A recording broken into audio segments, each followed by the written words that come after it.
Welcome to our fun little study group for PP5361, Theory and Management of Public Service Organizations.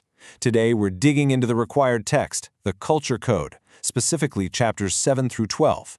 This whole section is all about skill number 2. So what is this big skill?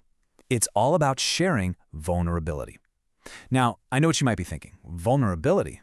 That sounds kind of soft, right? Maybe even counterintuitive for a high-performing team. But trust me, as we're about to see, this is the very thing that builds real, powerful cooperation. So here's our plan. We're going to start with an absolutely incredible story of a plane crash. Then we'll unpack the science behind something called the vulnerability loop. We'll look at how elite teams like Pixar and the Navy SEALs actually practice this stuff. We'll even see how it won a crazy nationwide contest. And then we'll wrap it all up with the one big idea you need to walk away with. All right, let's start in the cockpit. We have to go back to July of 1989, to an event that, by all logic, should have been a complete disaster with no survivors. So, you have United Flight 232 flying high over Iowa when suddenly, a massive explosion. The tail engine completely disintegrates, and flying shrapnel slices through all 3 hydraulic lines. Now, for any pilot, this is the ultimate nightmare. It's a 1 in a billion failure. It means you've literally lost all ability to steer the plane. And that's the moment when First Officer Bill Records says those terrifying words to his captain. He and Captain Al Haynes are yanking on the controls with everything they've got, but nothing's happening. The plane is just not responding. It's basically a ghost ship. Now here's the really mind-blowing part. After the incident, investigators tried to recreate this exact failure in advanced flight simulators 28 separate times with other highly experienced flight crews. And the result? Every single time, the plane crashed. No one even got close to an airport.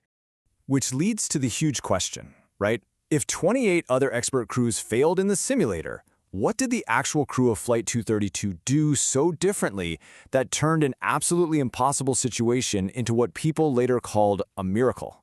Well, the answer wasn't some secret piloting trick.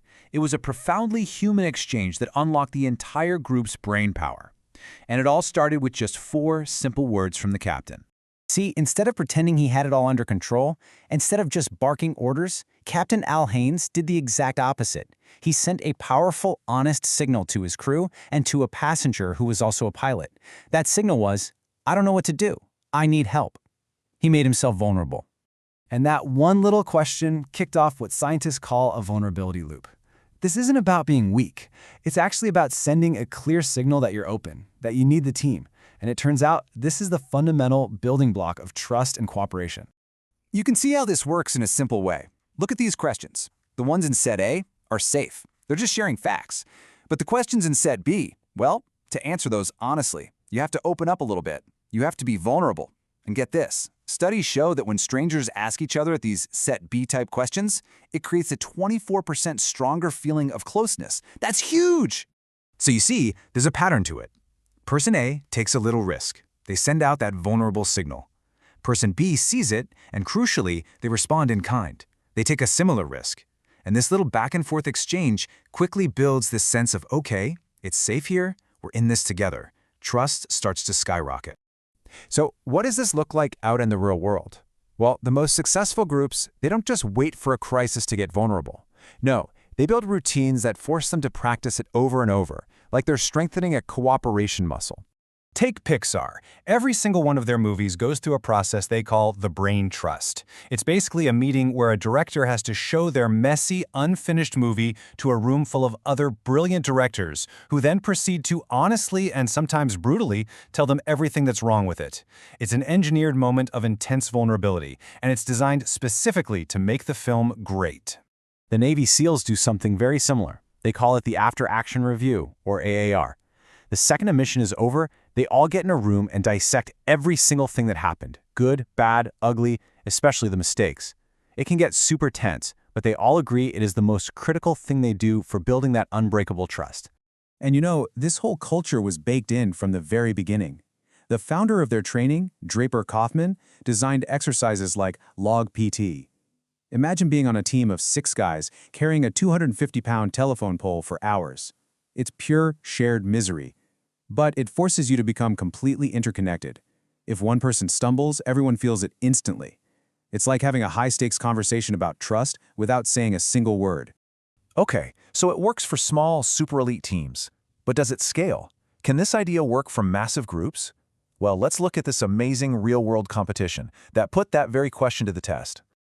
Back in 2009, DARPA, the Defense Research Agency, launched this challenge. Find 10 huge 8-foot weather balloons hidden in random spots across the entire country.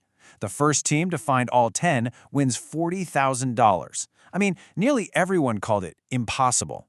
So hundreds of teams tried to solve it. Most of them did the logical thing. They built fancy websites, they recruited people, and their message was basically, hey, help us win this thing.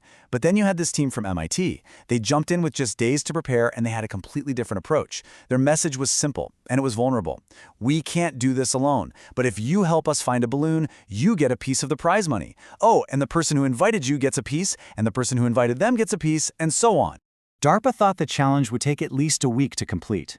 The MIT team, with their simple, vulnerable strategy, they found all 10 balloons in less than 9 hours. They didn't just win, they totally crushed it. And what's so incredible about this is that MIT won, because they realized this wasn't really a technology contest. It was a contest about who could build trust the fastest. See, the other teams were asking people for help, but they weren't offering much risk in return.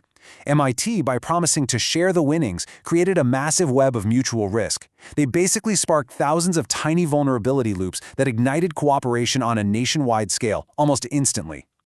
So what's the one thing that connects a captain in a cockpit crisis, a movie director at Pixar, a team of Navy SEALs, and a nationwide balloon hunt? What's the big takeaway from all this? This is it. This is the big, counterintuitive idea. We all think that first we have to build up a bunch of trust, and then, maybe, if we're feeling safe, we can risk being a little vulnerable. But what all this research and all these stories show is that we have it completely backward. Vulnerability comes first. It's the spark that creates the trust. So here's what it all boils down to. Cooperation is like a muscle, and it's built through these small back-and-forth exchanges of vulnerability. Sending that small, honest signal that says, hey, I don't have all the answers, or I could use your help, is the most powerful thing you can do to trigger trust. So the real question to ask yourself is, where can you create your next vulnerability loop?